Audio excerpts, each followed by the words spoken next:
అందరికీ నమస్తే. ఆంధ్రప్రదేశ్ రాజకీయాలకి వైఎస్ఆర్సీపీ పార్టీకి ఎప్పుడు కూడా వైఎస్ఆర్సీపీ పార్టీ నాయకులు అనుకునేది ఏంటంటే జీవితకాలము మేమే అధికారంలో ఉంటాము అనే అంశంతోటే వాళ్ళు ముందుకెళ్ళారు. సో ఈ ప్రస్తుత పరిస్థితుల్లో కూడా దువ్వాడ శ్రీను ఎవరైతే ఎమ్మెల్సీగా ఉన్నారో ఆయన దువ్వాడ శ్రీను గారు మాట్లాడుతూ కేవలం పవన్ కళ్యాణ్ గారి వల్లే మేము 50 కోట్ల రూపాయలు లాస్ అయ్యామన్నారు.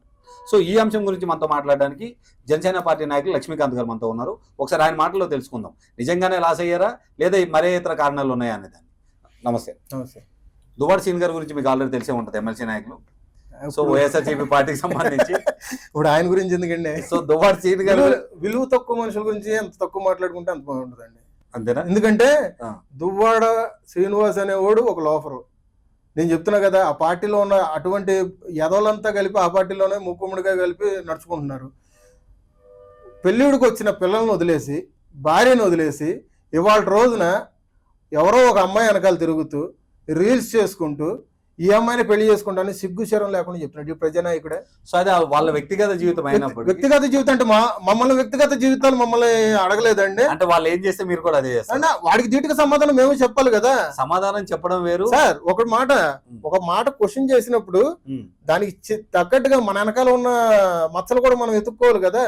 నువ్వు అంత ఇదిగా పవన్ కళ్యాణ్ గారి మీద ఈ దువ్వాడ శ్రీనివాస్ మాట్లాడినప్పుడు నీ తప్పులేంటి అనేది నువ్వు చూసుకోవాలి కదా. నీకేదో గ్రానైట్ బిజినెస్లు ఉన్నాయి. అయితే దువ్వాడ శ్రీను గారు ఉన్న నెక్స్ట్ మాధురి గారు ఒక మీడియాతో మాట్లాడుతూ వాళ్ళు చెప్తున్న అంశం ఏంటి అంటే, ఎప్పుడైతే ఓట్లు లెక్కింపు జరిగి రిజల్ట్ వచ్చాయో రిజల్ట్లు వచ్చిన సాయంత్రానికి ఆయన సంబంధించినటువంటి క్రషర్లు గానీ మైనింగ్ గానీ మొత్తం ఆఫ్ చేశారు. సో ఇప్పుడు కేవలం పవన్ కళ్యాణ్ గారి వల్ల ఆయనకి 50 కోట్ల రూపాయలు నష్టం జరిగిందనే చెప్తున్నారు. అంటే ఇప్పుడు పవన్ కళ్యాణ్ గారి వల్ల 50 కోట్లు నష్టపోయాడు. నష్టపోయాడు కాబట్టి నిజమేనా ఎవరు అంశం అండి? ఏమండే అక్రమార్జన ఇష్టారీతిగా ఇసుక తవ్వకాలు చేసుకొని గ్రానైట్ బిజినెస్లు చేసుకుంటే ఎవడు ఒప్పుకుంటాడు? ఇంతకు ముందు గవర్నమెంట్ ఉంది కాబట్టి వాళ్ళు తీసుకున్నారు. సో వాళ్ళ గవర్నమెంట్ టైంలో వాళ్ళకి నచ్చినట్టు నచ్చినట్టు చేసుకున్నారు. ఇవాళ రోజున కూటమి ప్రభుత్వం వచ్చింది, ఊసలు లెక్క పెడతాడని అన్ని మూసుకొని కూర్చున్నాడు. ఇవాళ రోజున పవన్ కళ్యాణ్ గారు వచ్చారు, పవన్ కళ్యాణ్ గారు వల్ల నేను అవన్నీ మూసుకున్నానంటే వివరం పూర్తిగా చెప్పమనండి మీడియా ముందుకు వచ్చి. మీడియా ముందుకు వచ్చి వివరం పూర్తిగా చెప్పకుండా పవన్ కళ్యాణ్ గారికి చంద్రబాబు నాయుడు గారు నెలకొచ్చి 50 కోట్లు ఇస్తున్నాడు. ఈడు అమ్మమ్మ కూడా సొమ్ము ఏమైనా ఇస్తున్నాడా? ఈడేమో జోబులేని తీసుకొచ్చి ఇస్తున్నాడా? ఇడు మాట్లాడేది ఆల్రెడీ జన సైనికులందరి విషయంలో కూడా చాలా ఇంతకు ముందు తప్పు చేస్తేనే బుద్ధి చెప్పారు. ఇంకా ఏంటంటే ఆ కుక్క కాటుకు చెప్పు దెబ్బ అన్నట్టుగా ఇంకా బుద్ధి రావట్లా ఇంకా మనిషికి.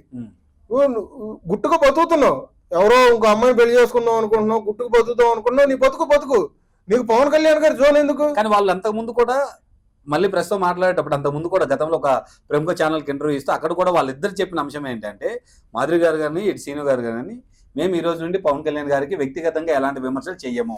అట్లా మాట్లాడినవాడు వ్యాలంటైన్స్ లో ఇద్దరు మూతి రాక్కొని మీడియా సాక్షిగా లేదండి, అది వాస్తవం. అది రైటే. కానీ మీరు ఇప్పుడు ఏమన్నారు? వాళ్ళిద్దరూ మాట్లాడారు, వాస్తవం అది.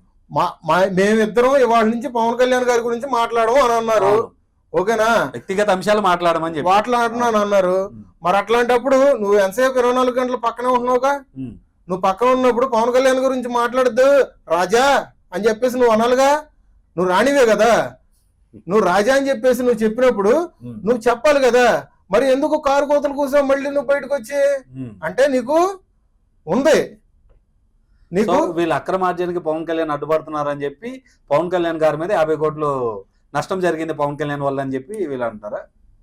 వైఎస్ఆర్సీపీలో దమ్మున్న మొగోడు ఎవడైనా గాని, పవన్ కళ్యాణ్ గారు దత్తపుత్రుడు అన్న ఎదవ ఎవడైనా గాని, ప్యాకేజీ తీసుకున్నా అన్న లఫుట్ ఎవడైనా ఉన్నాడని, ఇప్పుడు 50 కోట్లు తీసుకున్నా అని చెప్పేసి ఈ ఎదవ ఎవడైతే ఉన్నాడో ఈ సన్నాసి ఎవడైనా గాని పబ్లిక్ గా కూర్చున్నాం. మీ దగ్గర ఆధారాలు ఉంటే రండి, మేము ఓపెన్ గా చెప్తున్నాం. జనసేన నుంచి మేము ఓపెన్ గా చెప్తున్నాం. పవన్ కళ్యాణ్ గారు డబ్బులు తీసుకున్నారు అంటే కనుక నేను ఊడిగించడానికి నేను సిద్ధంగా ఉన్నా. ఆ పార్టీలో ఉన్న వాళ్ళు గతంలో మీ ఎమ్మెల్యే కూడా అదే మాట చెప్పారు. నేను చెప్తున్నానండి, ఎన్డీఏ కూటమి వస్తే చంద్రబాబు నాయుడు ఇంట్లో నేను పనిచేస్తానని చెప్పి ఎమ్మెల్యే కూడా అదే చెప్పారు. అదేనండి. మరి ఇప్పుడు ఆయన వెళ్ళలేదుగా, పారిపోయాడు కదా. పారిపోయాడు కదా. సో నిబద్ధత అనేది లేదు, వాళ్ళకి నిబద్ధత లేవు, నియమాలు ఉండవు. అర్థమైందా? జాలి మీరు ఉండదు. కూడా ఆయన చేసిన డైలాగే మీరు కూడా ఆయన చేసిన డైలాగ్ కాదు, పవన్ కళ్యాణ్ గారు మీద నాకు అంత నమ్మకం ఉంది కాబట్టి నేను ఇన్ని సంవత్సరాల నుంచి పార్టీలో నేను జెండా పట్టుకొని తిరుగుతున్నాను కాబట్టి ఒక కార్యకర్తగా నేను చెప్తున్నానండి. ఆయన డబ్బులు ఎక్కడి నుంచి అక్కడ ఇక్కడ అప్పులు చేసి పార్టీకి వచ్చే ఫండ్ లోంచి కూడా ఆయన ఖర్చు పెట్టుకుంటూ ఆయన ఇవాళ వరకు కూడా ఆయన ఏ విధంగా కష్టపడుతున్నాడు సినిమాలు చేసుకుంటూ. మీరు ఇవాళ వరకు కూడా మళ్ళీ హైదరాబాద్ వస్తే నాకంటూ ఒక ఫ్లైట్ ఖర్చులు ఇవన్నీ ఎక్కువైతాయని చెప్పేసి ఆ సెట్ కూడా ఇక్కడ వేయించుకొని విజయవాడలో చేపించుకొని అక్కడే షూటింగ్ చేయించుకునేటట్టు చేసుకున్నాడు. ఎందుకంటే పాలనకి ప్రజల పక్షాన ఇక్కడ దగ్గరగా ఉంటది, ఇక్కడ షూటింగ్ కూడా ఎక్కడ అయిపోద్ది అని. ఇప్పుడు హరిహర వీరమల్లు అక్కడే జరుగుతుందండి ఇప్పుడు విజయవాడలో, నిన్నటి నుంచి స్టార్ట్ అయింది. అటువంటి నాయకుడిని పెట్టుకొని ఏ ముఖం పెట్టుకొని మీరు అసలు అతను తితికే ప్రశ్నిస్తున్నారు?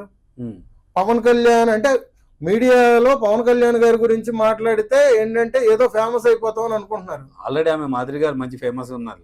ఆవిడ ఏంటంటే సెలబ్రిటీ, ఆల్రెడీ సెలబ్రిటీ అంటే ఆవిడని ఇన్స్టా రీల్స్ చేసుకుంటా ఉంటది కదా. ఇది ఇన్స్టా రీల్స్ చేసుకోబట్టి ఆవిడ కొంచెం ప్రోద్బల్యం, కొంచెం లేడీ కాబట్టి కొంచెం ఎక్కువ ఉంది దాని ప్రకారంగా. సరే, ఈ విషయం గురించి అయితే చెప్పండి. ఈ 50 కోట్లు అనేది ఏంటి అసలు? దీని సారాంశం ఏంటి? ఏదండి అదే చెప్తున్నా కదండి, దమ్మున్న మొగోడు ఎవడైనా గానీ, నేను చెప్తున్నా కదా, దమ్మున్న మొగోడు ఎవడైనా గానీ వైఎస్ఆర్సీపీలో ఒక అమ్మ అబ్బకు పుట్టుంటే గనక మీరు వచ్చి పవన్ కళ్యాణ్ గారు తీసుకున్నారని మీరు నిరూపిస్తే నేను ఎవరు నిరూపించిన దగ్గర నేను ఊడికం చేస్తాను. అది నిరూపించమనండి. సో స్ట్రాంగ్ కమిట్మెంట్ నేను స్ట్రాంగ్ గా చెప్తున్నా. నేను ఇంతకు మించి నేను గట్టిగా మాట్లాడలేదు. సో వాళ్ళు చెప్తున్నటువంటి తప్పు అయితే ఏం జరగలేదు, ఏం జరగల. సో కేవలం వాళ్ళు చెప్పేది ఏంటంటే కళ్యాణ్ గారి వల్లే నాకు ఇది జరిగింది. వాళ్ళ చీకటి రాజ్యం లొసుగులు ఎక్కడ బయటపడతాయని వాళ్ళ రోజున గ్రాండ్ బిజినెస్ మూసుకొని ఇన్స్టా రీల్ చేసుకొని రాజారాణి ఔరా బ్రిడ్జిల మీద తిరుగుతున్నారు. ఇది పక్కా రాసి పెట్టుకోండి, అర్థమైందా? రైట్, థ్యాంక్ యూ అండి, థ్యాంక్ యూ. ఎనీవేస్.